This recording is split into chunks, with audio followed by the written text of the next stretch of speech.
Hi, I'm Alan08 and I'm going to do a review of the Real Housewives of Beverly Hills Season 14, Episode 6. And we begin the episode with Garcelle and Jade looking through Jade's modeling pictures that he recently took. And Garcelle, from here, still with pride that her son is following her footsteps, she relates her modeling experience to Jade, and that there weren't that many ethnic models when she was coming up. The only ones that she knew of were Iman, Beverly Johnson, and Naomi Campbell. And at the mention of those names, Jay just says, I never heard of them. Generation gap, I get it. In the next scene, we show Boz with her man Keely. They've been dating for some months now, and Keely drives Boz up to Malibu Beach where, she surprises Boz with a secluded beach lunch under a canopy tent. And I have to say, it was really sweet of him to go all out for her like this. That was very nice of him. And honestly, I do wish those two the best. I wish that their relationship lasts a long time, especially if it transitions into marriage for them. And we'll get there. For now, it's a long distance relationship between the two. She lives in LA while he resides in San Diego. And they make the relation work by keeping things spicy on both ends. And while they're physically attracted to each other, they're very much interested in the whole substantial foundation of their relationship. Like, is there trust? Is there honesty? Is there openness? And they're definitely both on the same page regarding that. So that's very good that they're on the right path regarding the relationship. And Keely tells her that he's dating predominantly for marriage, and nothing wrong with that because not everybody's into the casual dating scene. I wasn't. And it seems to me that B is also very open to getting married again. I mean, considering what happened with her last marriage, she said she thought that, after her marriage to her deceased husband, she thought that was her forever relationship and she wouldn't have to look for any other relationship. And so it's very obvious to me that she's very open to the idea of being married again. And again, nothing wrong with that.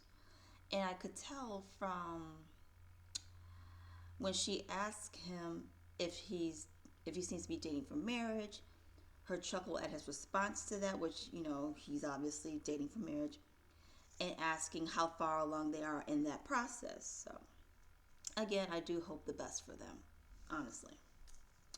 In the next scene, Dorit and Erica are meeting for lunch.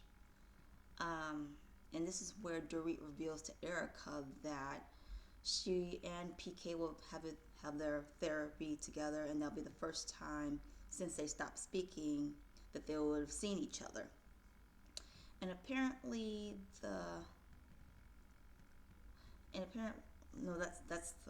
I'm sorry, I'm getting ahead of myself. And then they discuss the drama that happened at the Diamonds and Denim party that Kyle hosted. And it's obvious to me that Erica was definitely living for this, since it was an opportunity for both of them to talk about Sutton, or should I say bitch about Sutton. And Erica says that Sutton kicked Dorit when she was down. Well, Erica says that first she kicked her when she was down. If by kicking her when she was down means asking honest questions and using her brain to realize something wasn't right in what you were telling them, then fine. And even though Sutton looked as if she was a bit scared of you, she was honest with you. So what do you mean that she kicked you when you were down? It's like, Erica, cut it. And then she says that she also kicked Kyle while she was down. Again, she was asking honest discussions, and Kyle wasn't exactly fair to her either. So even Stevens is what I say. And now she's doing the same to Dorit. And it is definitely obvious to me that Erica doesn't really like Sutton like that, and Erica and Sutton aren't really friends like that anyway. So I'm not I'm not really surprised. In the next scene, G or Garcelle, that's how I use initial for each of the girls, so I don't have to do too much writing. Garcelle is riding with her family. Jade, her eldest son Oliver, her grandbaby OJ, and Ashlyn, Jade's girlfriend. She's taking them to her new beach house, to show them around. And it's clear, and I see Jack still isn't being shown, and I get it. He's had enough of being on camera. So, and let me just say, like, the way that Jade and Oliver are setting the table and being all around respectful, that's a testament of how good of a job Garcelle has done raising her sons. And Garcelle is especially happy that things are in a better place between herself and Oliver, given the dark period that he went through. And Garcelle relate the painful experience of Oliver going through what he was going through, and how much it hurt her to practice tough love on him in order to make him get himself together. And she's glad that they both pushed through to the other side, and they're at the place that they're at now. So may this be like a lifelong thing as far as happiness and mutual love and respect. In the next scene, Boz stops by Dorit's house, and Boz is still on this. Boz still loves Dorit and considers her good company. And Boz gets to meet her parents, and then Boz and Dorit go off to the patio so they can have their girl talk or girl dish. Dorit tells Boz that she went through a 4-hour therapy session with PK, and it didn't go well. And it was during that therapy session that PK raged on, that he was reminded of why he wanted to get a divorce from her, and that he did not want to be married to Dorit anymore. And that left Dorit with wondering, like, how did we get here? And then she realized a little bit after that she should start preparing for when it comes time for them to get a divorce, of where she's going to live, and the whole co-parenting situation with their children and all that. Let's see. And then the conflict at the Diamond and Denim's party happened. Only this time it was Boz brought up the whole conflict between Dorit and Camille, because she didn't understand why Kyle invited Camille in the first place. And Dorit says that it wasn't the first time Kyle has pulled something like this, and that Kyle deliberately did not tell her that Camille would be invited there. Let's see. And at the same time, how I feel about this is that it's understood that Kyle wouldn't tell Dorit that Camille was coming, considering they were in a bad place and they weren't talking like that anyway. However, if Kyle knew that things weren't cool between Dorit and Camille, at least when they last left things. So does seem slightly calculated, but I didn't really think about it like that until Dorit brought it up. But for Dorit, it's just another reminder of being too forgiving, letting things slide. And she reiterates that she's not going to put up with it anymore. And then Boz brings up the fact that it hurt her to hear that Sutton said that Dorit is more angry at her own life than at Sutton. Okay, let me just say, it's true. Dorit is angry at her life and how everything seems to be falling apart around her. So, yeah. I mean, did Sutton tell a lie? And I'm not all the way defending Sutton, but I'm just being fair and saying what is. And another thing, like, Boz, I understand you're observing things, but Number one, you just got into this girl group, and number two, you're just getting to know Dorit. Like, Sun has been around Dorit a lot longer than you have, so. But anyways, Boz says that there's not a moment where these women don't find a moment to go at each other. And that's interesting because wasn't it 2 episodes ago that she was saying that the ladies need to not beat around the bush, not be passive aggressive, and just say what it is. That's what the problem is, or maybe that ties into that. I don't know, but yeah, Boz, this is why you need to stay out of it and let them have their argument or conflict, and you just sit back and watch. And honestly, Dorit has neither Dorit or Sun have any business being friends with each other anyway. And I will be reiterating this later on. Then there's a montage of the ladies primping and prepping for going to the Viper Room, where Erica will be honored by GLAAD, and she'll be releasing her new single, Dominoes. Erica and Dorit FaceTime each other. Dorit brings up that she doesn't know if PK and Kyle are still speaking to each other. And when I first heard that, I was like, well, how in the hell did that come up? And I guess this goes to show that, because I was writing down notes just to make sure I get everything down that I want to discuss. But then I just had to remind myself, like, this is why you need to watch the episode through so you can see what's going on. You don't have to ask questions, because I get my answer in the form of a flashback when Erica asked Dorit if PK and Kyle still are friends, and if they're still speaking to each other. And Dorit says that she doesn't know, but wouldn't put it past PK to find a way to keep tabs on Dorit, even if it's through somebody else, or in this case, Kyle. Dorit is planning to ask Kay if she has spoken to PK, has seen him, or messaged him at all. Don't mind that. That's my son in the background. Let's see. So here's what I get from that. So Dorit does know that PK and Kyle have their own relationship through speaking and exchanging memes. But if they are speaking, it would help her to get some info, like maybe about what's going on with PK, because she and PK are not on any communication terms at all. And it kills her that they're not speaking, because she doesn't know what's going on with him, but he's trying to keep tabs on what's going on with her. And honestly, that is very much unfair.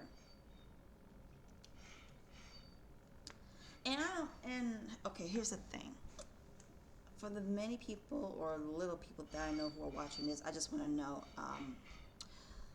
how would you feel if you're going through a divorce and someone, like a friend or somebody, is talking to your almost ex-spouse, and the spouse is not speaking to you? Like, would you feel okay with that or not? I just want to know. Like if the spouse is not speaking to you, but will speak to your friend or somebody that knows you just to keep tabs on you, like, how would you feel about that? And Erica muses that very night at the Viper Room will be the perfect night to ask her. It's like, given what we've seen in the preview, that should go well. On the way to the Viper Room, Sutton confesses to Jennifer Tilly that she's nervous about going to the Viper Room, considering, what B has said about her weaponizing Dorit's life, weaponizing Dorit's situation. Well, if you want to get down to it, Dorit is angry about her life. Again, it's not like she's telling a lie. It's not like Sutton has told a lie or spreading assumptions. That's what it is. But it's not just about, her divorce, but Dorit has reached her point and she's not going to hold back anymore. So I can be fair and understand, like, Dory's at the point where it's like, I don't care anymore. Like, let the chips fall where they may. And Sutton wonders if Dorit is the one saying something to make Boz not like her. So Sutton has a word with Boz and tells her, she doesn't appreciate Boz saying that she's weaponizing anything when she feels she's not. And while Sutton is allowed to express her frustrations and to be honest, I still feel that Sutton should have left it alone. And it started from when they were in the Sprinter van on the way to the plane. Sutton, you should have left it alone. Like, even, yeah, that's how this whole thing started. I like you, Sutton. I'm sorry, but that's how it started. Let's see. And it got me wondering, like, because as we get later on, like, Sutton and Boz supposedly had a friendship, but I'm wondering if that's still the case, or if that ever was the case, because what I'm looking at right now is just, I don't know. It doesn't look like it. But Erica performs her new single, Dominoes, and then after that, there's a group of ladies gather at a table, and there's small talk before Dory begins to get down to business regarding herself and Kyle. Dorit tells Kyle that PK is in an unpredictable state of mind and she's not sure what he can do. Like, I don't know why she used that as a precursor of what she really wants to discuss with Kyle, because like even I was with Kyle, like wondering where she was going with this. Like, what are you talking about? But from there, Dorit asks if Kyle is still speaking to PK or has spoken to him recently. Kyle says that her friendship with PK is strictly memes and jokes, and there's no mentionings at all about his relationship with Dorit or anything that has to do with Dorit at all. And Dorit wants to know if that's still happening right now. Kyle says that she received a meme from PK within the last week. Maybe. She keeps saying maybe it happened. But for Dorit, during the confessional, she says it's not about the fact that Kyle and PK have been communicating since Dorit's separation from him, but about the fact that Kyle is texting PK and is not telling Dorit about it. And it's because that they're not speaking, which is fair. I mean, and I guess it's fair for her to say that, but at the same time, it's kind of weird that she would expect Kyle to tell her anything when I'm not. You know what? While it's weird that Dorit would expect Kyle to tell her anything, I do understand why she would feel bothered that Kyle is texting with PK when, number one, things between herself and PK are not good, and two, things between Kyle are not good either. So it's just an all-around mess. Let's see. Dorit says that had it been the other way around, Kyle would never be okay with Dorit texting with Mauricio, and we know that because considering the rumors regarding Dorit and Mauricio messing around behind Kyle's back, yeah, and Kyle's track record of checking any woman that got too close to her man for her comfort. So, yeah, we get it.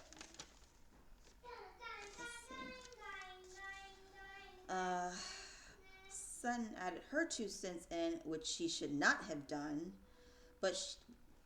and that shifts the heated back and forth between herself and Dorit. And I'm thinking, here we go. Sutton reiterates that she will be there for Dorit as she's going through her rough time, and that's exactly what she meant. Dorit says that Sutton's actions should back up her words, and then that's what made Sutton fire back with asking like what she's ever done to Dorit. And when I saw this thing, I'm thinking, okay, it looks to me like Sutton and Dorit are sailing in the same boat, but they're two at each other's necks to realize it. You know how it is when you clash with somebody, and it's likely because like maybe one sees herself in the other person and vice versa, but they're too angry and too at odds to realize that. I think that's what's going on with Sutton and Dorit, because they both have gone. Sutton has gone through her nasty divorce. Dorit is currently in the process of going through a divorce, and they're both in the process of, like, like they both are too forgiving and let certain things slide until it gets to the point where they can't take it anymore and they reach their breaking point. That, at least that's what I think.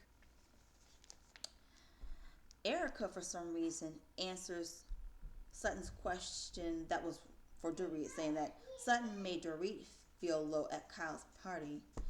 And at this, I was like, number one, wasn't Dorit already feeling low enough? And two, Erica, who asked you to answer the question? Like, just sit there and be quiet and observe. But honestly, Sutton should have kept her comment to herself regarding the kids and just let it stay between Kyle and Dorit. But here we are. And then that's when Sutton just like lost us. Like, you know what? Forget it. We're not friends anymore. We're not friends anymore. And I was like, well, at least you came to that. At least you came to that realization on your own, because you know what? That's what I said some moments ago, and it's true. Sutton and Dorit are not friends. Sutton and Kyle aren't really friends like that. Sutton and Erica aren't really friends like that. So the only friends that Sutton has really are Garcelle and Jennifer. So, and it's already clear to me and to other people that watch that this is far from a friend group. But back to Dorit and Kyle. Kyle says that if she had known that texting PK was a bother to Dorit, since they have not been speaking, then she wouldn't have never have done that. And to Boz, that's breaking girl code to her. But then Kyle makes the excuse that Dorit always laughed about it. Was it during the time that you were speaking though? And that made it okay for her to laugh at it? Because it's not funny now. Like, so are you trying to say, so is it not a big deal to you? Or what? Or are you realizing that it's disrespectful? Like, which is it, Kyle? Like, and this just goes back to Dorit having enough of keeping things in, being too forgiving, and letting things slide. And that's why she's at her breaking point.